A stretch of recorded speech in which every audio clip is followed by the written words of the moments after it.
Guru Diksha IAS presents News Spot at 8 p.m. Hello ಗೆಳೆಯರೆ, ತಮ್ಮೆಲ್ಲರಿಗೂ ಗುರುದೀಕ್ಷಾ IAS ಪ್ರಸ್ತುತಪಡಿಸುವ news spot analysis ಕಾರ್ಯಕ್ರಮಕ್ಕೆ ಸ್ವಾಗತ. ಇವತ್ತಿನ ಸಂಚಿಕೆಯಲ್ಲಿ ನಾವು 30 ಜೂನ್ 2022ರ ಮುಖ್ಯವಾದ ದಿನಪತ್ರಿಕೆಗಳಲ್ಲಿ ಬಂದಂತಹ ಆರ್ಟಿಕಲ್ಸ್ಗಳ ವಿಶ್ಲೇಷಣೆಯನ್ನ ಇಲ್ಲಿ ನೋಡಲಿದ್ದೇವೆ. ಇಂದಿನ ಮೊದಲನೇ article, the aunty defection law, political facts, legal fiction. ಈ ಒಂದು ಆರ್ಟಿಕಲ್ ಆಂಟಿ ಡಿಫೆಕ್ಷನ್ಗೆ ಸಂಬಂಧಿಸಿದಂತೆ ಮುಖ್ಯವಾಗಿ ಮಹಾರಾಷ್ಟ್ರ ರಾಜಕೀಯ ವ್ಯವಸ್ಥೆಯಲ್ಲಿ ಆಗ್ತಾ ಇರುವಂತಹ ದಿನದ ಬದಲಾವಣೆಗಳಿಗೆ ಸಂಬಂಧಿತವಾಗಿರುವಂಥದ್ದು. ಈಗ ಶಿವಸೇನೆಯಿಂದ ಹೊರನಡೆದು ಒಂದಿಷ್ಟು MLAಗಳು ಬೇರೆ ಪಾರ್ಟಿ ಜಾಯಿನ್ ಆಗಿಬಿಟ್ಟು ಒಂದು ಹೊಸ ಸರ್ಕಾರ ರಚನೆ ಮಾಡ್ತಾ ಇರುವಂತಹ ಸಂದರ್ಭದಲ್ಲಿ ರಾಜಕೀಯ ಪಕ್ಷವನ್ನ ತೊರೆದು ಹೊರನಡೆದಂತಹ MLAಗಳ ಮೇಲೆ ಆಗುವಂತಹ ಸಂವಿಧಾನಿಕವಾದಂತಹ ಡಿಸ್ಕ್ವಾಲಿಫಿಕೇಶನ್ಗೆ ಪ್ರಾವಧಾನದ ಚರ್ಚೆ ಬಹುದೊಡ್ಡದಾಗಿ ನಡೀತಾ ಇರುವಂತದ್ದು. ಯಾಕಂದ್ರೆ ಯಾರು ಡಿಸ್ಕ್ವಾಲಿಫೈ ಆಗ್ತಾರೆ ಅನರ್ಹರು ಹಾಗೂ ಯಾರು ಡಿಸ್ಕ್ವಾಲಿಫೈ ಆಗಲ್ಲ ಅನ್ನುವಂತಹ ವಿಷಯಕ್ಕೆ ಸಂಬಂಧಿಸಿದಂತಹ ಚರ್ಚೆ ಬಹುದೊಡ್ಡದಾಗಿ ನಡೀತಾ ಇರುವಂತದ್ದು. ಯಾಕೆ ಅಂತಂದ್ರೆ MLAಗಳು ಅದರಲ್ಲೂ ಜನಪ್ರತಿನಿಧಿಗಳು ಯಾರು ಆಯ್ಕೆಯಾಗಿ ರಾಜಕೀಯ ಸ್ಥಾನವನ್ನ ಅಸೆಂಬ್ಲಿಯಲ್ಲಿ ಪಡ್ಕೊಳ್ತಾರೋ ಅವರು ಆ ಒಂದು ಸೀಟನ್ನ ಉಳಿಸಿಕೊಳ್ಳಲು ಪ್ರಯತ್ನಗಳನ್ನ ನಡೆಸ್ತಾ ಇರ್ತಾರೆ. ಎಕ್ಸಾಮಿನೇಷನ್ ಪಾಯಿಂಟ್ ಆಫ್ ವ್ಯೂ ಅಲ್ಲಿ ನಾವು ಮುಖ್ಯವಾಗಿ ತಿಳ್ಕೋಬೇಕಾಗಿರುವಂತದ್ದು ಆಂಟಿ ಡಿಫೆಕ್ಷನ್ ಲಾಗೆ ಸಂಬಂಧಿಸಿದಂತೆ ಹಿಂದಿನ ಸುದ್ದಿ ವಿಶ್ಲೇಷಣೆಗಳಲ್ಲಿ ಇದರ ಬಗ್ಗೆ ಸಂಪೂರ್ಣ ಮಾಹಿತಿಯನ್ನು ಕೊಟ್ಟಿದ್ದು, ಸಂಕ್ಷಿಪ್ತವಾಗಿ ಇಲ್ಲಿ ಲೇಖಕರು ಹೇಳಲು ಏನು ಪ್ರಯತ್ನಿಸುತ್ತಿದ್ದಾರೆ ಅನ್ನುವಂಥದ್ದನ್ನ ನೋಡೋಣ. ಮೊದಲನೇ ಹಂತದಲ್ಲಿ ನಾವು ಆಂಟಿ ಡಿಫೆಕ್ಷನ್ ಲಾ ಅಥವಾ ರಾಜಕೀಯ ವ್ಯವಸ್ಥೆಯಲ್ಲಿ ಆಗುವಂತಹ ಬದಲಾವಣೆಗಳನ್ನ 1985ಕ್ಕಿಂತ ಮುಂಚೆ ಹಾಗೂ 1985ರ ನಂತರದ ಸಮಯ ಅಂತ ನೋಡ್ತೀವಿ. ಯಾಕಂದ್ರೆ ಆಂಟಿ ಡಿಫೆಕ್ಷನ್ ಲಾ ಸಂವಿಧಾನದ 10ನೇ ಶೆಡ್ಯೂಲ್ ನಲ್ಲಿ ತಂದಿದ್ದೆ 1985ರಲ್ಲಿ ರಾಜೀವ್ ಗಾಂಧಿ ಸರ್ಕಾರದ ಸಂದರ್ಭದಲ್ಲಿ. ಯಾಕಂದ್ರೆ ಯಾವಾಗಲೂ ರಾಜಕೀಯ ವ್ಯವಸ್ಥೆಯಲ್ಲಿ ಕುದುರೆ ವ್ಯಾಪಾರ, ರೆಸಾರ್ಟ್ ರಾಜಕೀಯ ಇವೆಲ್ಲವೂ ಬಹಳ ಜಾಸ್ತಿನೇ ನಡೀತಾ ಇರೋದ್ರಿಂದ ರಾಜಕೀಯ ಪಕ್ಷಗಳು ತಮ್ಮ ಒಂದು ನಾಯಕರನ್ನ ಅಥವಾ ತಮ್ಮ ಸಂಗಡವನ್ನ ಉಳಿಸ್ಕೊಂಡು ಹೋಗೋದೇ ದೊಡ್ಡ ಕೆಲಸ ಆಗ್ಬಿಟ್ಟಿತ್ತು. ಹಾಗೆ ಇರುವಂತಹ ಸಂದರ್ಭದಲ್ಲಿ ಒಂದಿಷ್ಟು ಚುಕ್ಕಾಣಿ ಅವರ ಮೇಲೆ ಹಾಕಬೇಕು ಲಿಮಿಟೇಷನ್ಸ್ ಅನ್ನುವಂತಹ ನಿಟ್ಟಿನಲ್ಲಿ 1985ರಲ್ಲಿ ಆಂಟಿ ಡಿಫೆಕ್ಷನ್ ಲಾ ಅನ್ನ ಸಂವಿಧಾನದ 10ನೇ ಶೆಡ್ಯೂಲ್ ನಲ್ಲಿ ಜಾರಿಗೆ ತರಲಾಯಿತು. ಇದರ ಅಡಿಯಲ್ಲಿ ಯಾರು ಒಬ್ಬ ವ್ಯಕ್ತಿ MLA ಎಲೆಕ್ಷನ್ ಒಂದು ಸೀಟ್ ಅಥವಾ ರಾಜಕೀಯ ಪಕ್ಷದಿಂದ ಗೆದ್ದಿರ್ತಾರೋ ಅವರು ವಾಲಂಟರಿಯಾಗಿ ತೊರೆದು ಹೋಗಲು ಸಾಧ್ಯವಿಲ್ಲ. ಒಂದು ವೇಳೆ ತೊರೆದು ಹೋದಂತಹ ಸಂದರ್ಭದಲ್ಲಿ ಅವರು ಆ ಒಂದು ಸೀಟನ್ನ ಕಳ್ಕೊತಾರೆ ಅನ್ನುವಂಥದ್ದು.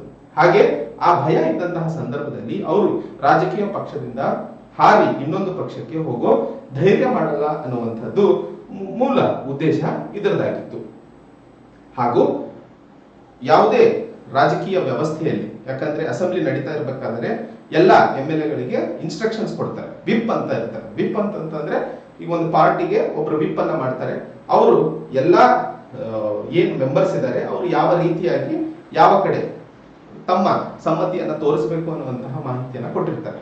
ಆ ವಿಪ್ ಕೊಟ್ಟಂತಹ ನಿರ್ದೇಶನವನ್ನ ಏನಾದರೂ ಎದುರಿಸಿ ಬೇರೆ ಕಡೆ ಹೋದಂತಹ ಸಂದರ್ಭದಲ್ಲಿ ಅವಾಗಲೂ ಸಹ MLA ತನ್ನ ಸೀಟನ್ನ ಕಳ್ಕೊತಾರೆ ಅನ್ನುವಂಥದ್ದು. ಹೀಗೆ ಎರಡು ಪ್ರಾವಧಾನಗಳನ್ನ ಮುಖ್ಯವಾಗಿ ಆಂಟಿ ಡಿಫೆಕ್ಷನ್ ಲಾ ಅಡಿಯಲ್ಲಿ ಮಾಡಲಾಗಿತ್ತು. ಆದರೆ ಒಂದಿಷ್ಟು ಎಕ್ಸೆಪ್ಷನ್ಸ್ ಗಳನ್ನು ಇಡಲಾಗಿದೆ. ಅಂಡ್ ಆ ಎಕ್ಸೆಪ್ಷನ್ಸ್ ಗಳನ್ನ ಇವತ್ತು ಬಹಳಷ್ಟು ರಾಜ್ಯಗಳಲ್ಲಿ ಸರ್ಕಾರಗಳನ್ನ ಉರುಳಿಸಲು, ಹೊಸ ಸರ್ಕಾರಗಳನ್ನ ರಚಿಸಲು ಉಪಯೋಗಿಸಲಾಗ್ತಿದೆ ಅನ್ನುವಂಥದ್ದು ದುರ್ದಾಯಕ ಸಂಗತಿ ಅಂತ ಹೇಳ್ತಾ ಇರುವಂತಹದ್ದು. ಮೊದಲನೇದಾಗಿ ಎಕ್ಸೆಪ್ಷನ್ ನ ಸಂದರ್ಭ ಅಥವಾ ಎಕ್ಸೆಪ್ಷನ್ ಬಗ್ಗೆ ಮಾತಾಡ್ತಾ ಇದ್ದಂತಹ ಸಂದರ್ಭದಲ್ಲಿ ಯಾರಾದ್ರೂ ಒಬ್ಬ ಗುಂಪು MLAಗಳು ಪಕ್ಷವನ್ನ ಬಿಟ್ಟು ಇನ್ನೊಂದು ಪಕ್ಷಕ್ಕೆ ಹೋಗಿ ಸೇರಿದಂತಹ ಸಂದರ್ಭದಲ್ಲಿ ಆ ಸಂಖ್ಯೆ ಪಕ್ಷದ 2/3 ಕಿಂತಲೂ ಹೆಚ್ಚು ಇದ್ದಂತಹ ಸಂದರ್ಭದಲ್ಲಿ ಅವರನ್ನ ಡಿಸ್ಕ್ವಾಲಿಫೈ ಮಾಡಲು ಸಾಧ್ಯ ಇಲ್ಲ ಅನ್ನುವಂಥದ್ದನ್ನ ಹೇಳ್ತಾ ಇರುವಂತದ್ದು. ಅಂಡ್ ಈ ಆಂಟಿ ಡಿಫೆಕ್ಷನ್ ಲಾಗೆ ಸಂಬಂಧಿಸಿದಂತೆ ಯಾವುದೇ ನಿರ್ಣಯವನ್ನ ಸ್ಪೀಕರ್ ಆಫ್ ದಿ ಹೌಸ್ ತಗೊಳ್ತಾರೆ, ಪ್ರಿಸೈಡಿಂಗ್ ಆಫೀಸರ್. ಆರ್ಟಿಕಲ್ 180 ಅಡಿಯಲ್ಲಿ ಯಾವಾಗ ಸ್ಪೀಕರ್ ಇರಲು ಡೆಪ್ಟಿ ಸ್ಪೀಕರ್ ಆ ಒಬ್ಬ ಸ್ಪೀಕರ್ನ ಕಾರ್ಯವನ್ನು ನಿರ್ವಹಿಸ್ತಾ ಇರುವಂತಹ ಸಂದರ್ಭದಲ್ಲಿ ಅವರು ಈ ಆಂಟಿ ಡಿಫೆಕ್ಷನ್ ಲಾಗೆ ಸಂಬಂಧಿಸಿದಂತೆ ನಿರ್ಣಯವನ್ನು ತಗೊಳ್ಳಲು ಸಾಧ್ಯವಾಗುತ್ತದೆ. ಅದೇ ನಿಟ್ಟಿನಲ್ಲಿ ಇವತ್ತು ಮಹಾರಾಷ್ಟ್ರದಲ್ಲಿ ಸ್ಪೀಕರ್ ಇಲ್ಲದೇ ಇರೋ ಕಾರಣಕ್ಕೆ ಡೆಪ್ಟಿ ಸ್ಪೀಕರ್ ಕೆಲಸವನ್ನ ಮುಂಸಾಗಿಸ್ತಾ ಇರುವಂತದ್ದು. ಈಗ ಎಕ್ಸೆಪ್ಷನ್ಸ್ ಬಗ್ಗೆ ಮಾತಾಡಿದಂತಹ ಸಂದರ್ಭದಲ್ಲಿ 2/3 ಸಂಖ್ಯೆ ಏನಾದರೂ ಪಾರ್ಟಿಯಿಂದ ಹೊರನಡೆದರೆ ಆ MLAಗಳು ಡಿಸ್ಕ್ವಾಲಿಫೈ ಆಗಲ್ಲ ಅಂತ ಹೇಳಿದೆ. ಸಂವಿಧಾನದ ಈ ಒಂದು ಆಂಟಿ ಡಿಫೆಕ್ಷನ್ ಲಾ ಪ್ಯಾರಾ 4ರಲ್ಲಿ ಕೊಟ್ಟಿರುವಂತಹ ಕಂಡೀಷನ್ಗಳು ಎರಡಿದಾವೆ. ಏನದು ಕಂಡೀಷನ್? ಇಲ್ಲಿ ಲೆಜಿಸ್ಲೇಚರ್ ಪಾರ್ಟಿ ಮತ್ತು ಒರಿಜಿನಲ್ ಪಾರ್ಟಿ ಅಂತ ಎರಡು ನೆನಪಿಟ್ಕೋಬೇಕು. ಯಾಕೆ ಅಂತಂದ್ರೆ ಬಹಳಷ್ಟು ಸರಿ ಸಮ್ಮಿಶ್ರ ಸರ್ಕಾರಗಳಾಗ್ತವೆ. ಸಮ್ಮಿಶ್ರ ಸರ್ಕಾರಗಳು 2-3 ಪಾರ್ಟಿಗಳು ಸೇರಿ ಆಗೋದ್ರಿಂದ ಅದನ್ನ ನಾವು ಲೆಜಿಸ್ಲೇಚರ್ ಪಾರ್ಟಿ ಅಂತ ಕರಿತೀವಿ. ಒರಿಜಿನಲ್ ಪಾರ್ಟಿ ಅಂತಂದ್ರೆ ಒಬ್ಬ ವ್ಯಕ್ತಿ ಬಿಜೆಪಿ ಟಿಕೆಟ್ ಇಲ್ಲ ಅಂತಂದ್ರೆ ಜೆಡಿಎಸ್ ಟಿಕೆಟ್, ಹಾಗೆ ಯಾವ ಪಾರ್ಟಿಯಿಂದ ಟಿಕೆಟ್ ಪಡೆದು ಗೆದ್ಕೊಂಡ್ ಬಂದಿರ್ತಾರೋ ಅವರನ್ನ ಅಥವಾ ಆ ಒಂದು ಪಾರ್ಟಿಯನ್ನ ಒರಿಜಿನಲ್ ಪಾರ್ಟಿ ಅಂತ ಕರಿತೀವಿ. ಈಗ ಆಂಟಿ ಡಿಫೆಕ್ಷನ್ ಲಾ ಅಲ್ಲಿ ಹೇಳ್ತಾ ಇರುವಂತದ್ದು, ಒಂದು ವೇಳೆ ಒರಿಜಿನಲ್ ಪಾರ್ಟಿ ಏನಾದ್ರೂ ಇನ್ನೊಂದು ರಾಜಕೀಯ ಪಕ್ಷದೊಂದಿಗೆ ಮರ್ಜರ್ ಅಥವಾ ಸಮ್ಮಿಲನ ಮಾಡಿದಂತಹ ಸಂದರ್ಭದಲ್ಲಿ ಮೊದಲನೇ ಕಂಡೀಷನ್. ಎರಡನೇದು, ಲೆಜಿಸ್ಲೇಚರ್ ಪಾರ್ಟಿಯ 2/3 MLAಗಳು ಇನ್ನೊಂದು ಪಕ್ಷಕ್ಕೆ ಹಾರಿ ಹೋದಂತಹ ಸಂದರ್ಭದಲ್ಲಿ ಅವರು ಡಿಸ್ಕ್ವಾಲಿಫೈ ಆಗಲ್ಲ ಅನ್ನುವಂಥದ್ದನ್ನ ಹೇಳ್ತಾ ಇರುವಂಥದ್ದು. ಸೊ ಇಲ್ಲಿ ಮೊದಲನೇ ಹಂತದಲ್ಲಿ ಒರಿಜಿನಲ್ ಪಾರ್ಟಿ ಸಮ್ಮಿಲನ ಮರ್ಜರ್ ಆಗಿರ್ಬೇಕು. ತದನಂತರ ಲೆಜಿಸ್ಲೇಚರ್ ಪಾರ್ಟಿಯ 2/3 ಜನ ಹೋಗಿ ಇನ್ನೊಂದು ಪಾರ್ಟಿ ಸೇರಿದಂತಹ ಸಂದರ್ಭದಲ್ಲಿ ಹೊಸ ಸರ್ಕಾರ ರಚಿಸುವಂತಹ ಸಾಧ್ಯತೆಗಳು ಜಾಸ್ತಿ ಇರ್ತವೆ, ಅಥವಾ MLAಗಳು ಡಿಸ್ಕ್ವಾಲಿಫೈ ಆಗಲು ಸಾಧ್ಯವಾಗುವುದಿಲ್ಲ. ಈಗ ಮೊದಲನೇದಾಗಿ ಲೇಖಕರು ಹೇಳ್ತಾ ಇರುವಂತದ್ದು, ರಾಜ್ಯದಲ್ಲಿ ಅಥವಾ ದೇಶದಲ್ಲಿ ಎಲೆಕ್ಷನ್ ಕಮಿಷನ್ ಆಫ್ ಇಂಡಿಯಾ ರಾಷ್ಟ್ರೀಯ ಪಕ್ಷ ಹಾಗೂ ರೀಜನಲ್ ಪಾರ್ಟಿ ಅಂತ ಗುರುತಿಸುತ್ತದೆ. ಆದರೆ ಆಂಟಿ ಡಿಫೆಕ್ಷನ್ ಲಾ ಅಲ್ಲಿ ಈ legislature party, original party, deemed to be merged party, ಹೀಗೆ ಡೆಫಿನೇಷನ್ ಗಳನ್ನ ಬಳಸ್ತಾ ಇರುವಂತದ್ದು ಸ್ವಲ್ಪ ಕನ್ಫ್ಯೂಷನ್ ಗಳನ್ನ ಎದುರಾಗ್ತಿದೆ. ಅಂಡ್ ಈ ಕನ್ಫ್ಯೂಷನ್ಸ್ ಗಳನ್ನ ಬಳಸ್ತಾ ಇರುವಂತದ್ದು ಇವತ್ತಿನ ರಾಜಕೀಯ ವ್ಯವಸ್ಥೆ. ಎರಡನೇ ಹಂತದಲ್ಲಿ ಪ್ಯಾರಾ 4ರಲ್ಲಿ ಆಂಟಿ ಡಿಫೆಕ್ಷನ್ ಲಾನ ಏನು ಎಕ್ಸೆಪ್ಷನ್ಸ್ ಗಳು ಹೇಳಿದ್ನೋ ಎರಡು. ಮೊದಲನೇ ಹಂತದಲ್ಲಿ ಯಾವುದಾದ್ರೂ ಒರಿಜಿನಲ್ ಪಾರ್ಟಿ ಹೋಗಿ ರಾಜಕೀಯ ಪಕ್ಷದೊಂದಿಗೆ ಮರ್ಜ್ ಆಗಬೇಕು. ಎರಡನೇ ಕಂಡೀಷನ್ 2/3 ಲೆಜಿಸ್ಲೇಚರ್ ಪಾರ್ಟಿಯ ಮೆಂಬರ್ಸ್, ಯಾಕಂದ್ರೆ ಸರ್ಕಾರ ಏನು ರಚನೆ ಆಗಿದೆ ಅದರ ಮೆಂಬರ್ಸ್ ಹೋಗ್ಬೇಕು, ನೆನ್ಪಿಟ್ಕೊಳ್ಳಿ. ಹಾಗೆ ಆದಂತಹ ಸಂದರ್ಭದಲ್ಲಿ ಈಗ ಬಹಳಷ್ಟು ಸರಿ ಏನಾಗುತ್ತೆ ಅಂತಂದ್ರೆ, ಈಗ ಶಿವಸೇನೆಯ ಒಂದಿಷ್ಟು ಮೆಂಬರ್ಸ್ ಹೋಗಿ ಇನ್ನೊಂದು ಪಕ್ಷಕ್ಕೆ ಸೇರ್ಕೊಂಡಿದ್ದಾರೆ. ಆದ್ರೆ ಶಿವಸೇನಾ ಹೋಗಿ ಯಾವ ಒಂದು ರಾಜಕೀಯ ಪಕ್ಷದ ಜೊತೆಯೂ ಮರ್ಜರ್ ಆಗಿಲ್ಲ. ಆದ್ರೆ ಇಲ್ಲಿ ಬಹಳಷ್ಟು ಸರಿ ಕೋರ್ಟ್ಗಳು ಅದನ್ನ ಮರ್ಜರ್ ಅಂತಾನೆ ಕನ್ಸಿಡರ್ ಮಾಡ್ತಾರೆ, ಯಾಕಂದ್ರೆ ಹೆಚ್ಚಿನ ಸಂಖ್ಯೆಯ MLAಗಳು ಇನ್ನೊಂದು ಪಕ್ಷಕ್ಕೆ ಹೋಗೋದ್ರಿಂದ. ಹೀಗೆ ಡೆಫಿನೇಷನ್ ನಲ್ಲಿ ಇರುವಂತಹ ಸರಿಯಾದ ವರ್ಡಿಂಗ್ಸ್ ಬಳಸದೇ ಇರೋ ಕಾರಣಕ್ಕೆ ಆ ಒಂದು ಲೂಪ್ ಹೋಲ್ಸ್ ಗಳನ್ನ ಇವತ್ತು ರಾಜಕೀಯ ನಾಯಕರು ಬಳಸಿಬಿಟ್ಟು ತಮ್ಮ ಅನುಕೂಲಕ್ಕೆ ಅನುಸಾರವಾಗಿ ಸರ್ಕಾರಗಳನ್ನ ಕಟ್ಟುವಂತದ್ದಾಗಿರಬಹುದು, ಇಲ್ಲ ಬೀಳಿಸುವಂತಹ ಪ್ರಯತ್ನಗಳನ್ನ ನಡೆಸ್ತಾ ಇರುವಂತದ್ದು ಸಮಸ್ಯೆ ಆಗಿದೆ ಎನ್ನುವಂಥದ್ದು. ಗೋವಾದಲ್ಲೂ ಸಹ ಈ ರೀತಿಯ ಒಂದು ಸಿಚುವೇಶನ್ ಉದ್ಭವ ಆಗಿತ್ತು. ಕರ್ನಾಟಕದಲ್ಲೂ ಈ ರೀತಿಯ ಒಂದು ರೆಸಾರ್ಟ್ ರಾಜಕೀಯ ನಡೀತು. ಈಗ ಮಹಾರಾಷ್ಟ್ರದಲ್ಲಿ ನಡೀತಾ ಇದೆ. ಜನ ರಾಜಕೀಯ ನಾಯಕರನ್ನ ತಮ್ಮ ಸಮಸ್ಯೆಗಳನ್ನ ಅಲ್ಲಿ ಅಸೆಂಬ್ಲಿಯಲ್ಲಿ ಎದುರಿಸಿ ಅಥವಾ ಇಟ್ಟು ಅದಕ್ಕೆ ಪರಿಷ್ಕಾರವನ್ನ ಕಂಡುಹಿಡಿದು ಅವರ ಜೀವನದಲ್ಲಿ ಸಾಮಾಜಿಕವಾಗಿ ಆರ್ಥಿಕವಾಗಿ ಸಬಲಗೊಳಿಸುವಂತಹ ಪ್ರಯತ್ನವನ್ನು ನಡೆಸ್ತಾರೆ ಅನ್ನುವಂತಹ ಆಸೆ ಆಕಾಂಕ್ಷೆಗಳಿಂದ ಕಳಿಸಿರ್ತಾರೆ. ಹೀಗೆ ರಾಜಕೀಯ ಪಕ್ಷದವರು ಅಥವಾ ರಾಜಕೀಯ ನಾಯಕರು ಸರ್ಕಾರಗಳನ್ನ ಕಟ್ಟಲು ಹಾಗೂ ಬೀಳಿಸೋದಕ್ಕೆ 5 ವರ್ಷ ಕಳೆದು ಬಿಟ್ರೆ ಜನರ ಸಮಸ್ಯೆಗಳು ಅಥವಾ ಜನರ ಅನುಕೂಲ ಅವಶ್ಯಕತೆಗಳನ್ನ ಪರಿಹರಿಸೋರು ಯಾರು ಅನ್ನುವಂತಹ ಪ್ರಶ್ನೆ ಇಲ್ಲಿ ಮುಖ್ಯವಾಗಿ ಉದ್ಭವವಾಗುತ್ತದೆ. ಹಾಗಾದ್ರೆ ಲೇಖಕರು ಹೇಳಲು ಪ್ರಯತ್ನಿಸುತ್ತಿರುವಂತದ್ದು, ಯಾವುದೇ ದೇಶದ ಸಮಗ್ರ ಬೆಳವಣಿಗೆಯಲ್ಲಿ ರಾಜಕೀಯ ವ್ಯವಸ್ಥೆ ಎಲ್ಲಿಯವರೆಗೂ ಸರಿಯಾಗಿ ಸ್ಟೇಬಲ್ ಆಗಿ ನಡೆಯಕ್ಕೆ ಸಾಧ್ಯ ಇಲ್ವೋ ಅಲ್ಲಿಯವರೆಗೆ ರಾಜಕೀಯ ಅಥವಾ ರಾಷ್ಟ್ರ ಮುಂಸಾಗಲು ಸಾಧ್ಯವಾಗುವುದಿಲ್ಲ. ಈ ಸಮಯದಲ್ಲಿ ಡಾಕ್ಟರ್ BR ಅಂಬೇಡ್ಕರ್ ಅವರ ಮಾತು ಸಹ ನೆನಪಿಸ್ಕೋಬಹುದು. ಅವ್ರು ಹೇಳಿದ್ರು, ನಮ್ಮ ಸಂವಿಧಾನ ಬಾರೋಡ್ ಕಾನ್ಸ್ಟಿಟ್ಯೂಷನ್ ಅಂತ ಹೇಳಿ ಎಲ್ಲರೂ ನಿಂದಿಸ್ತಾ ಇದ್ದೀರಾ. ಸಂವಿಧಾನ ಎಷ್ಟೇ ಸುಂದರವಾಗಿ ಅಥವಾ ಸ್ಟ್ರಾಂಗ್ ಆಗಿ ಬರೆದರೂ ಸಹ ಈ ಸಂವಿಧಾನವನ್ನ ನಡೆಸುವಂತಹ ಜನರು ಈ ಸಂವಿಧಾನದ ಬೆಲೆಯನ್ನ ಕಟ್ತಾರೆ ಅನ್ನುವಂಥದ್ದು. ಸೊ ಈ ಸಂವಿಧಾನವನ್ನ ಹೇಗೆ ನಡೆಸ್ಕೊಂಡು ಹೋಗ್ತಾರೋ, ಯಾರು ನಡೆಸ್ಕೊಂಡು ಹೋಗ್ತಾರೋ ಅವರ ಆಧಾರದ ಮೇಲೆ ದೇಶದ ಸಂವಿಧಾನದ ಬೆಳಕು ಅಥವಾ ಶಕ್ತಿಯನ್ನ ಗುರುತಿಸಲು ಸಾಧ್ಯವಾಗುತ್ತದೆ ಎನ್ನುವಂಥದ್ದು. ಆ ಒಂದು ನಿಟ್ಟಿನಲ್ಲಿ ಇವತ್ತು ಮಹಾರಾಷ್ಟ್ರದಲ್ಲಿ ನಡೀತಾ ಇರುವಂತಹ ಈ ಒಂದು ರಾಜಕೀಯ ಕೋಲಾಹಲ ಇಡೀ ವ್ಯವಸ್ಥೆ ಹಾಗೂ ಆಂಟಿ ಡಿಫೆಕ್ಷನ್ ಲಾ ಬಗ್ಗೆ ಸುಪ್ರೀಂ ಕೋರ್ಟ್ ಅಥವಾ ಸರ್ವೋಚ್ಚ ನ್ಯಾಯಾಲಯ ಹಾಗೂ ಪಾರ್ಲಿಮೆಂಟ್ ಸಹ ಆಲೋಚಿಸಿ ಅದರಲ್ಲಿ ಬೇಕಾದ ಬದಲಾವಣೆಗಳನ್ನು ಮಾಡಿ ಸ್ಥಿರತೆಯನ್ನು ತರುವಂತಹ ಅವಶ್ಯಕತೆ ಇದೆ ಅನ್ನುವಂತಹ ಮಾತನ್ನ ಮುಖ್ಯವಾಗಿ ಇಲ್ಲಿ ಹೇಳಲು ಪ್ರಯತ್ನಿಸುತ್ತಿರುವಂತದ್ದು. ಮುಂದಿನ ಒಂದು article, government directs formation of screening committee. ಈ ಒಂದು ಆರ್ಟಿಕಲ್ ಮುಖ್ಯವಾಗಿ ಫಾರೆಸ್ಟ್ ಕನ್ಸರ್ವೇಷನ್ ರೂಲ್ಸ್ 2022 ಸರ್ಕಾರ ಜಾರಿಗೆ ತಂದಿರುವಂತದ್ದು. ಎನ್ವೈರನ್ಮೆಂಟ್ ಮಿನಿಸ್ಟ್ರಿ ಈ ಫಾರೆಸ್ಟ್ ಕನ್ಸರ್ವೇಷನ್ ರೂಲ್ಸ್ 2002 ಅಥವಾ 2022 ಜಾರಿಗೆ ತಂದಿರುವಂತಹ ನಿಟ್ಟಿನಲ್ಲಿ ಇವತ್ತು ನಾವು ಈ ಆರ್ಟಿಕಲ್ ಅನ್ನ ನೋಡ್ತಾ ಇರುವಂತದ್ದು. ಇದು ಮುಖ್ಯವಾಗಿ ಎನ್ವೈರನ್ಮೆಂಟ್ ಗೆ ಸಂಬಂಧಿತವಾದಂತಹ ಆರ್ಟಿಕಲ್ ಆಗಿರೋದ್ರಿಂದ ನಮಗೆ ಎಕ್ಸಾಮಿನೇಷನ್ ನಲ್ಲಿ UPSC general studies paper 3 environment ಗೆ ಸಂಬಂಧಿಸಿದಂತೆ ಬಹುಮುಖ್ಯಕರವಾಗಿ ಅನುಕೂಲವಾಗುತ್ತದೆ.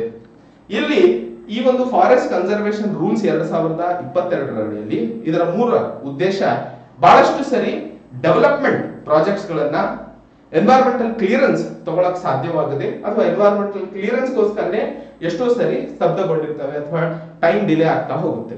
ಹಾಗೆ ದೇಶದ ಬೆಳವಣಿಗೆಯೂ ಸಹ ಆ ಒಂದು ಪ್ರಾಜೆಕ್ಟ್ ಅಪ್ರೂವಲ್ ಕಾರಣದಿಂದಾಗಿ ನಿಂತು ಹೋಗ್ತಾರೆ. ಸೊ ಆ ಒಂದು ಕಾರಣಕ್ಕೆ ಪ್ರಾಜೆಕ್ಟ್ಸ್ ಗಳು ಸರಿಯಾದ ಸಮಯದಲ್ಲಿ ಪಾಸ್ ಆದಂತಹ ಸಂದರ್ಭದಲ್ಲಿ ದೇಶದಲ್ಲಿ ನಾವು ಇನ್ನೂ ಹೆಚ್ಚಿನ ಕೆಲಸಗಳನ್ನ ಇನ್ನೂ ಉನ್ನತವಾಗಿ ಜನರಿಗೆ ಸೇವೆ ಸಲ್ಲಿಸಲು ಸಾಧ್ಯವಾಗುತ್ತದೆ ಅನ್ನುವಂತಹ ಕಾರಣಕ್ಕೆ ಎನ್ವೈರನ್ಮೆಂಟ್ ಮಿನಿಸ್ಟ್ರಿ ಇನ್ಮೇಲೆ ಪ್ರಾಜೆಕ್ಟ್ಸ್ ಗಳನ್ನ ಅಪ್ರೂವ್ ಮಾಡೋದಕ್ಕೋಸ್ಕರ ಒಂದು 5 ಮೆಂಬರ್ನ ಕಮಿಟಿಯ ರಚನೆ ಮಾಡುತ್ತದೆ. ಈ 5 ಮೆಂಬರ್ ಕಮಿಟಿಯಲ್ಲಿ ಒಬ್ರು ಕನ್ಸರ್ವೇಟರ್ ಫಾರೆಸ್ಟ್, ಒಬ್ರು ಡೆಪ್ಟಿ ಕಲೆಕ್ಟರ್, ಹೀಗೆ ಒಂದಿಷ್ಟು ಎನ್ವೈರನ್ಮೆಂಟ್ ಗೆ ಸಂಬಂಧಿಸಿದಂತಹ ವ್ಯಕ್ತಿಗಳನ್ನ ಒಳಗೊಂಡಂತಹ 5 ಮಂದಿಯ ತಂಡವನ್ನ ತಯಾರು ಮಾಡುತ್ತದೆ. ಈ ಒಂದು 5 ಮಂದಿಯ ತಂಡ ಪ್ರತಿ ತಿಂಗಳಿಗೆ 2 ಸರಿ ಭೇಟಿಯಾಗಿಬಿಟ್ಟು ರಾಜ್ಯ ಮತ್ತು ರಾಷ್ಟ್ರ ಮಟ್ಟದಲ್ಲಿ ಸರ್ಕಾರಗಳ ಪ್ರಾಜೆಕ್ಟ್ಸ್ ಗಳನ್ನು ನೋಡಿ ಅದಕ್ಕೆ ಅನುಗುಣವಾಗಿ ರೆಕಮೆಂಡೇಶನ್ಸ್ ಗಳನ್ನ ಸರ್ಕಾರಕ್ಕೆ ಕೊಡುತ್ತದೆ.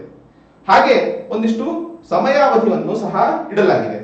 ಉದಾಹರಣೆಗೆ 55ರಿಂದ 40 ಎಕರೆಯ ಜಮೀನನ್ನ ಏನಾದರೂ ನಾನ್ ಮೈನಿಂಗ್ ಕೆಲಸಕ್ಕೆ ಪ್ರಾಜೆಕ್ಟ್ ಕೊಟ್ಟಂತಹ ಸಂದರ್ಭದಲ್ಲಿ 60 ದಿವಸಗಳಲ್ಲಿ ಆ ಒಂದು ಪ್ರಾಜೆಕ್ಟ್ಗೆ ಅನುಮತಿ ಕೊಡಬೇಕು, ಇಲ್ಲ ಕೊಡಲ್ಲ ಅಂತ ಹೇಳಬೇಕು. ಯಾವ್ದಾರ ಮೈನಿಂಗ್ ಪ್ರಾಜೆಕ್ಟ್ ಗಳಿದ್ರೆ 75 ದಿವಸ, ಹೀಗೆ ಯಾವ್ದಾದ್ರು 100 ಎಕರೆ ಅಥವಾ 100ರಿಂದ 150 ಎಕರೆ ಭೂಮಿ ಮೈನಿಂಗ್ ಪ್ರಾಜೆಕ್ಟ್ ಗೆ ಇದ್ದಂತಹ ಸಂದರ್ಭದಲ್ಲಿ ಅದು 175 ದಿನಗಳದು, ಹಾಗೂ ನಾನ್ ಮೈನಿಂಗ್ ಪ್ರಾಜೆಕ್ಟ್ಸ್ ಗಳಿಗೆ 120 ದಿನ. ಸೊ ಇವೆಲ್ಲ ಬೇಕಾಗಿಲ್ಲ. ಬಟ್ ನಿರ್ದಿಷ್ಟ ಭೂಮಿಗೆ ನಿರ್ದಿಷ್ಟ ಸಮಯವನ್ನು ಕೊಟ್ಟು ಪ್ರಾಜೆಕ್ಟ್ಸ್ ಗಳ ಪ್ರಯಾರಿಟಿ ಆಧಾರದ ಮೇಲೆ ನಿರ್ದಿಷ್ಟ ಸಮಯದಲ್ಲಿ ಅವುಗಳ ನಿರ್ಣಯವನ್ನು ತಗೊಂಡಂತಹ ಸಂದರ್ಭದಲ್ಲಿ ಐದರ ಪ್ರಾಜೆಕ್ಟ್ ಮುಂದೆ ಹೋಗುತ್ತೆ, ಇಲ್ಲ ಅದಕ್ಕೆ ಏನಾದ್ರೂ ಆಲ್ಟರ್ನೇಟ್ ಆದ್ರೂ ಹುಡುಕಂತೀವಿ.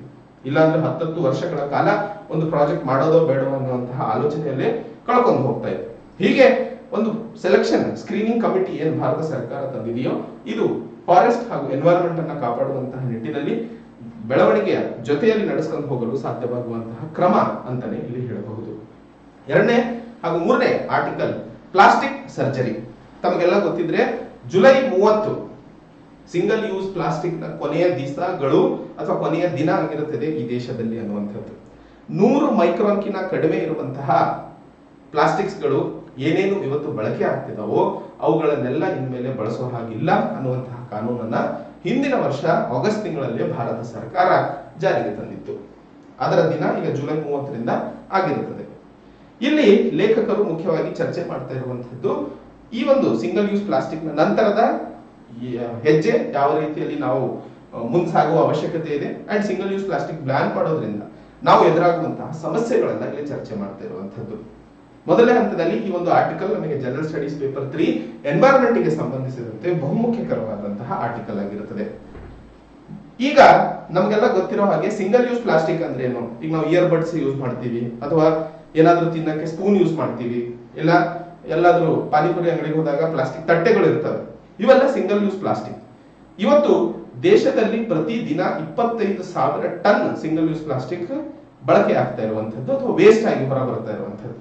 ಈ ವೇಸ್ಟೇಜ್ ಬಹಳಷ್ಟು ಅಕ್ವಾಟಿಕ್ ಅನಿಮಲ್ಸ್ ಗೆ ತೊಂದರೆ ಕೊಡೋದು ಅಲ್ಲದೆ ಸೀವೇಜ್ ಗಳು ಬ್ಲಾಕ್ ಆಗುವಂತದ್ದು, ಬಹಳಷ್ಟು ದನಕರುಗಳು ತಿನ್ನೋದ್ರಿಂದ ಅವರ ಆರೋಗ್ಯ ಮೇಲೆ ಎಫೆಕ್ಟ್ ಆಗುವಂತದ್ದು, ಅಂಡ್ ಈ ಸಿಂಗಲ್ ಯೂಸ್ ಪ್ಲಾಸ್ಟಿಕ್ ಬಹಳಷ್ಟು ಸರಿ ಗ್ರೌಂಡ್ ವಾಟರ್ ಜೊತೆಯಲ್ಲಿ ಸೇರ್ಕೊಂಡ್ಬಿಟ್ಟು ಅದರಿಂದಾಗಿ ಜನರ ಆರೋಗ್ಯದ ಮೇಲೂ ಪ್ರಭಾವ ಬೀಳ್ತಾ ಇರುವಂತದ್ದು. ಹೀಗೆ ಪ್ಲಾಸ್ಟಿಕ್ ನ ದುಷ್ಪರಿಣಾಮಗಳು ಎಲ್ಲಾ ಭಾಗದ ಅಥವಾ ಎಲ್ಲಾ ಕ್ಷೇತ್ರದ ಮೇಲೆ ಇರುವಂತಹ ಕಾರಣಕ್ಕೆ ಸರ್ಕಾರ ಈ ಒಂದು ಮಹತ್ತರ ಕಾರ್ಯವನ್ನ ಎತ್ತಿತ್ತು. ಹೀಗೆ 25,000 ಟನ್ ಪ್ಲಾಸ್ಟಿಕ್ ಸಿಂಗಲ್ ಯೂಸ್ ಪ್ರತಿ ದಿನ ಏನ್ ಜನರೇಟ್ ಆಗ್ತಿದೆಯೋ ಇದರಲ್ಲಿ 40% ಪ್ಲಾಸ್ಟಿಕ್ ಯಾವುದೇ ಬಳಕೆ ಅಥವಾ ಕಲೆಕ್ಟ್ ಮಾಡಿ ಪ್ರೋಸೆಸ್ ಮಾಡೋದೇ ಇಲ್ಲ.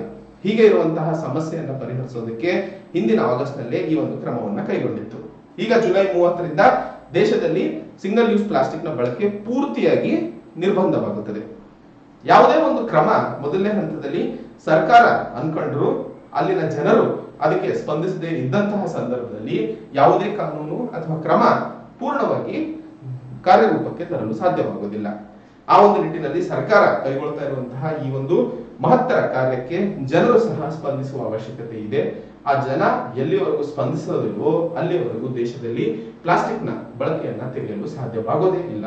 ಹೀಗೆ ಮೊದಲನೇ ಹಂತದಲ್ಲಿ ನಾವು ಬರೀ 100 ಮೈಕ್ರಾನ್ಕಿಂತ ಕಡಿಮೆ ಇರುವಂತಹ ಪ್ಲಾಸ್ಟಿಕ್ ಬಗ್ಗೆ ಮಾತಾಡ್ತಿದೀವಿ. ಎರಡನೇ ಹಂತದಲ್ಲಿ ಪ್ಲಾಸ್ಟಿಕ್ ಬ್ಯಾಗ್ಸ್ 120 ಮೈಕ್ರಾನ್ಕಿಂತ ಕಡಿಮೆ ಇರುವಂತಹ ಪ್ಲಾಸ್ಟಿಕ್ ಅನ್ನು ಸಹ ನಿರ್ಬಂಧಿಸುವ ಅವಶ್ಯಕತೆ ಇದೆ. ಆ ಒಂದು ನಿಟ್ಟಿನಲ್ಲಿ ಬಹಳಷ್ಟು ರಾಜ್ಯಗಳು ಕ್ರಮಗಳನ್ನ ಸಾಗಿಸ್ತಾ ಇದಾವೆ. ಬಟ್ ಒಂದಿಷ್ಟು 3-4 ಸಮಸ್ಯೆ ಇದಾವೆ. ಏನವು ಸಮಸ್ಯೆ ಅನ್ನುವಂಥದ್ದನ್ನ ನೋಡಿದಾಗ, ಮೊದಲನೇ ಹಂತದಲ್ಲಿ ಈ ಒಂದು ಪ್ಲಾಸ್ಟಿಕ್ ನಿರ್ಬಂಧನೆಗೆ ಸಂಬಂಧಿಸಿದಂತೆ ಬೇಕಾದಂತಹ ಸ್ಟಾಫ್, ಯಾಕಂದ್ರೆ ಯಾರವರೆಗೂ ನಾವು ದೇಶದಲ್ಲಿ ಅಕೌಂಟಬಿಲಿಟಿ, ನೀವು ತಪ್ಪು ಮಾಡ್ತಾ ಇದ್ರೆ ಫೈನ್ ಹಾಕೋವರೆಗೂ ತಾವು ಅದನ್ನ ತಪ್ಪು ಮಾಡೋದನ್ನ ನಿಲ್ಸಲ್ಲ. ಯಾಕಂದ್ರೆ ಫೈನ್ ಹಾಕಿ ಆಮೇಲೆ ನೋಡೋಣ ಅಂತ ಹೇಳ್ತೀವಿ. ಹಾಗೆ ಇರುವಂತಹ ಸಂದರ್ಭದಲ್ಲಿ ದೇಶದಲ್ಲಿ ಈ ಒಂದು ಸ್ಟಾಫ್ ಅನ್ನ ಒಂದಿಷ್ಟು ಹೆಚ್ಚಿಸುವ ಅವಶ್ಯಕತೆ ಇದೆ ಈ ವಿಷಯಗಳನ್ನ ಸರಿಪಡಿಸೋದಕ್ಕೆ. ಎರಡನೇ ಹಂತದಲ್ಲಿ ಪೊಲ್ಯೂಷನ್ ಕಂಟ್ರೋಲ್ ಬೋರ್ಡ್ಸ್ ಗಳನ್ನ ಹೆಚ್ಚಿನ ಶಕ್ತಿ ಕೊಡುವ ಅವಶ್ಯಕತೆ ಇದೆ, ಅಥವಾ ಪವರ್ಸ್ ಗಳನ್ನ ಕೊಡುವ ಅವಶ್ಯಕತೆ ಇದೆ. ಅದಲ್ಲದೆ ಮುನ್ಸಿಪಾಲಿಟೀಸ್ ಗಳಲ್ಲೂ ಸಹ ಒಂದಿಷ್ಟು ಆದಾಯ ಫೈನಾನ್ಸಸ್ ಅನ್ನ ಮಾಡಿಕೊಡಬೇಕು. ಅವಾಗ ಮುನ್ಸಿಪಾಲಿಟೀಸ್ ಗಳು ಸಹ ಗಟ್ಟಿಯಾಗಿ ಕೆಲಸ ಮಾಡಲು ಸಾಧ್ಯವಾಗುತ್ತದೆ. ಹಾಗೂ ಜನರು ಸಹ ಈ ಬ್ಯಾನ್ ಅನ್ನ ಸ್ಪಂದಿಸಿ ಅದನ್ನ ಬಳಸೋದನ್ನ ನಿಲ್ಲಿಸಿದಂತಹ ಸಂದರ್ಭದಲ್ಲಿ ನಾವು ಪರಿಪೂರ್ಣವಾಗಿ ಈ ಸಮಸ್ಯೆಯನ್ನ ಹೊಡೆದುಹಾಕಲು ಸಾಧ್ಯವಾಗುತ್ತದೆ. ಇನ್ನೊಂದು ಕಡೆ ನೋಡಿದಾಗ ಇವತ್ತು ದೇಶದಲ್ಲಿ ಸರಿಸುಮಾರು 22,000 ಇಂಡಸ್ಟ್ರೀಸ್ಗಳು ಹಾಗೂ ಆ ಇಂಡಸ್ಟ್ರಿಗಳಲ್ಲಿ ಕೆಲಸ ಮಾಡ್ತಿರೋಂಥವ್ರು ಸಿಂಗಲ್ ಯೂಸ್ ಪ್ಲಾಸ್ಟಿಕ್ ಮೇಲೆ ಡಿಪೆಂಡ್ ಆಗಿರುವಂತವ್ರು. ಹಾಗೆ ಇರುವಂತಹ ಸಂದರ್ಭದಲ್ಲಿ ಆ ಒಂದು ಇಂಡಸ್ಟ್ರೀಸ್ ಗಳಿಗೆ ಆಲ್ಟರ್ನೇಟ್ ವಯಬಲ್ ಒಂದು ಆಕ್ಟಿವಿಟಿ ಅಥವಾ ಆರ್ಥಿಕ ಚಟುವಟಿಕೆ ಹುಟ್ಟಿಸಿ ಕೊಡುವಂತದ್ದು ಸರ್ಕಾರದ ಜವಾಬ್ದಾರಿಯಾಗಿರುತ್ತದೆ.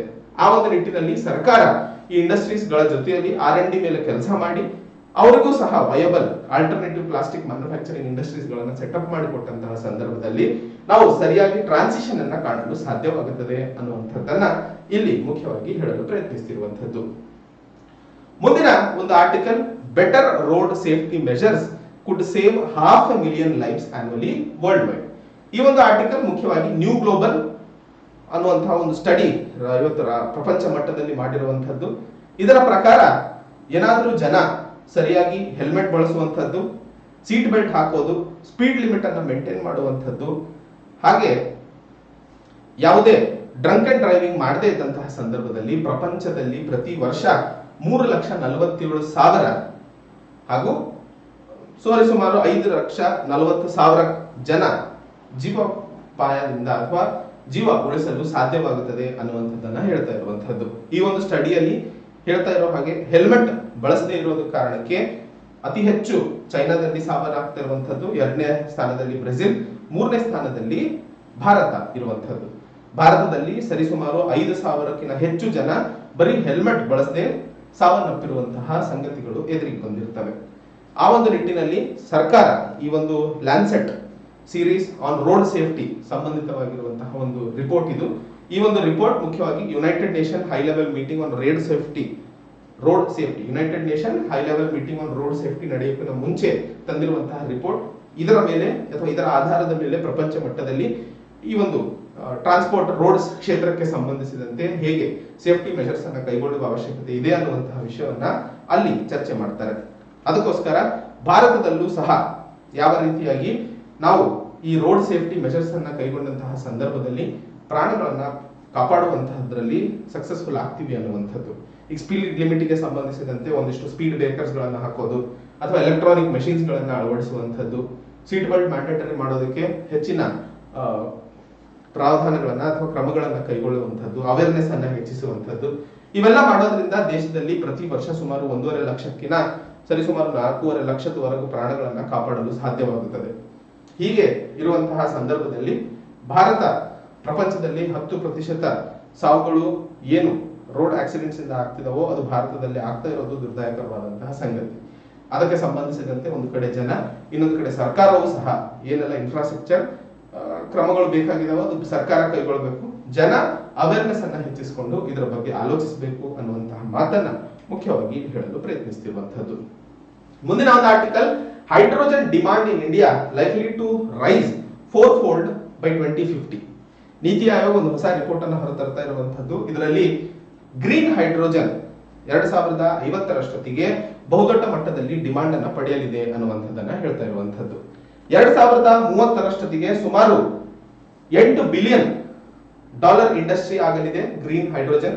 2050ರಷ್ಟೊತ್ತಿಗೆ $340 ಬಿಲಿಯನ್ ಇಂಡಸ್ಟ್ರಿ ಗ್ರೀನ್ ಹೈಡ್ರೋಜನ್ ಆಗಲಿರುವಂತಹ ಮಹತ್ತರವಾದಂತಹ ಪೊಟೆನ್ಷಿಯಲ್ ಅನ್ನ ತೋರಿಸ್ಕೊಡ್ತಾ ಇರುವಂತದ್ದು. ಈ ಗ್ರೀನ್ ಹೈಡ್ರೋಜನ್ ಮತ್ತು ಗ್ರೇ ಹೈಡ್ರೋಜನ್ ಅನ್ನುವಂತಹ ಎರಡು ಪದಗಳನ್ನು ಬಳಸಿದ್ದಾರೆ. ಆ ಒಂದು ನಿಟ್ಟಿನಲ್ಲಿ ಈ ಆರ್ಟಿಕಲ್ ನ ವಿಶ್ಲೇಷಣೆ ನಮಗೆ ಮುಖ್ಯವಾಗಿ ಜನರಲ್ ಸ್ಟಡೀಸ್ ಪೇಪರ್ 3 ಎನ್ವೈರನ್ಮೆಂಟ್ ಗೆ ಸಂಬಂಧಿಸಿದಂತೆ ಬಹುಮುಖ್ಯಕರವಾಗಿರುತ್ತದೆ ಅನ್ನುವಂಥದ್ದನ್ನ ನೆನಪಿಟ್ಕೋಬೇಕು. ಗ್ರೀನ್ ಹೈಡ್ರೋಜನ್ ಅಂದ್ರೆ ಈಗ H2O ವಾಟರ್ ನ ಇದಾಗಿರುತ್ತದೆ. ಆ H2 ಅಥವಾ ಹೈಡ್ರೋಜನ್ ಅನ್ನ ಬೇರ್ಪಡಿಸೋದಕ್ಕೆ ಏನಾದರೂ ನಾವು ರಿನ್ಯೂವಬಲ್ ಸೋರ್ಸ್ ಅನ್ನ ಉಪಯೋಗಿಸಿ ಬೇರ್ಪಡಿಸಿ ಆ ಹೈಡ್ರೋಜನ್ ಅನ್ನು ಏನ್ ಕಲೆಕ್ಟ್ ಮಾಡ್ತೀವೋ ಅದು ಗ್ರೀನ್ ಹೈಡ್ರೋಜನ್ ಆಗಿರುತ್ತದೆ. ಅದೇ ಗ್ರೇ ಹೈಡ್ರೋಜನ್ ಅಂದ್ರೆ ಏನು? ನ್ಯಾಚುರಲ್ ಗ್ಯಾಸ್ ಅನ್ನ ಬಳಸಿ ನಾವು ಹೈಡ್ರೋಜನ್ ಅನ್ನ ಏನು ತಯಾರಿ ಮಾಡ್ತೀವೋ ಅದನ್ನ ಗ್ರೇ ಹೈಡ್ರೋಜನ್ ಅಂತ ಕರಿತೀವಿ. ಸೊ ಗ್ರೀನ್ ಹೈಡ್ರೋಜನ್ಗೂ ಗ್ರೇ ಹೈಡ್ರೋಜನ್ಗೂ ವ್ಯತ್ಯಾಸ ನೆನ್ಪಿಟ್ಕೊಳ್ಳಿ. ಗ್ರೀನ್ ಹೈಡ್ರೋಜನ್ ಅಂತಂದ್ರೆ ಬೇರ್ಪಡಿಸಲು ಏನು ಶಕ್ತಿಯನ್ನ ಉಪಯೋಗಿಸ್ತೀವೋ ಅಥವಾ ಹೈಡ್ರೋಜನ್ ತಯಾರಿಕೆಗೆ ಉಪಯೋಗಿಸುವಂತಹ ಶಕ್ತಿ ಎನರ್ಜಿ ಏನ್ ಬೇಕಾಗಿರುತ್ತೋ ಅಲ್ಲಿ ನಾವು ರಿನ್ಯೂವಬಲ್ ಎನರ್ಜಿ ಯೂಸ್ ಮಾಡಿದ್ರೆ ಅದನ್ನ ಗ್ರೀನ್ ಹೈಡ್ರೋಜನ್ ಅಂತೀವಿ. ಅದೇ ನ್ಯಾಚುರಲ್ ಗ್ಯಾಸ್ ಬಳಕೆಯಾಗಿ ಮಾಡಿದಂತಹ ಹೈಡ್ರೋಜನ್ ಅನ್ನ ಗ್ರೇ ಹೈಡ್ರೋಜನ್ ಅಂತ ಕರಿತೀವಿ. ಈಗ 2050ರಷ್ಟೊತ್ತಿಗೆ ಹೈಡ್ರೋಜನ್ ಡಿಮಾಂಡ್ ಅಷ್ಟು ದೊಡ್ಡ ಮಟ್ಟದಲ್ಲಿ ಬೆಳೆಯಲಿದ್ದು ಸ್ಟೀಲ್ ಮತ್ತು ಹೆವಿ ಡ್ಯೂಟಿ ಇಂಡಸ್ಟ್ರೀಸ್ಗಳು ಹೆಚ್ಚಿನ ಬಳಕೆಯನ್ನ ಮಾಡಲಿದ್ದಾರೆ. ಸುಮಾರು 52% ಹೈಡ್ರೋಜನ್ ಅನ್ನ ಈ ಒಂದು ಸ್ಟೀಲ್ ಮತ್ತು ಹೆವಿ ಇಂಡಸ್ಟ್ರೀಸ್ಗಳೇ ಬಳಸಲಿದ್ದು ಭಾರತದಲ್ಲಿ ಗ್ರೀನ್ ಹೈಡ್ರೋಜನ್ಗೆ ಸಂಬಂಧಿಸಿದಂತೆ ಮಾರುಕಟ್ಟೆ ಬಹುದೊಡ್ಡದಾಗಿ ಬೆಳೆಯಲಿದೆ ಅನ್ನುವಂತಹ ಮಾತನ್ನ ಮುಖ್ಯವಾಗಿ ಇಲ್ಲಿ ಹೇಳಲು ಪ್ರಯತ್ನಿಸ್ತಿರುವಂತದ್ದು. ಸೊ ಇದು ಇವತ್ತು 30 ಜೂನ್ 2030ಕ್ಕೆ ಸಂಬಂಧಿಸಿದಂತೆ ಮುಖ್ಯವಾದ ದಿನಪತ್ರಿಕೆಗಳಲ್ಲಿ ಬಂದಂತಹ ಆರ್ಟಿಕಲ್ಸ್. ಮತ್ತೆ ಹೊಸ ಸಂಚಿಕೆಯೊಂದಿಗೆ ಒಂದು ಹೊಸ ವಿಷಯಗಳನ್ನ ತಿಳಿಯೋದಕ್ಕೆ ಭೇಟಿಯಾಗೋಣ. ಅಲ್ಲಿಯವರೆಗೆ ತಮ್ಮ ಆರೋಗ್ಯವನ್ನು ಕಾಪಾಡಿಕೊಳ್ಳಿ, ಚೆನ್ನಾಗಿ ಓದಿ ಅಂತ ಹೇಳುತ್ತಾ ಜೈ ಹಿಂದ್, ಜೈ ಕರ್ನಾಟಕ.